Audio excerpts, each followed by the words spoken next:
I am on what could possibly be called the world's smallest log flume. Like actual proper log flume, not one of them weird kiddie canoe things. As you can see, it's extremely secure in this ride area.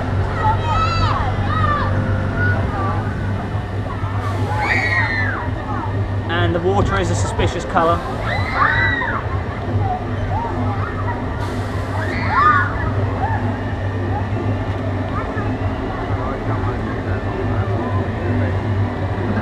I may get malaria from this ride, you never know.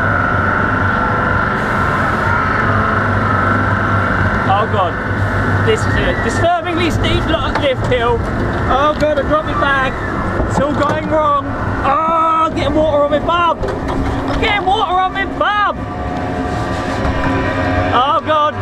Ah! Ah! Oh!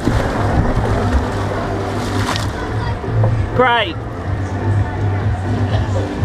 I'm now really moist.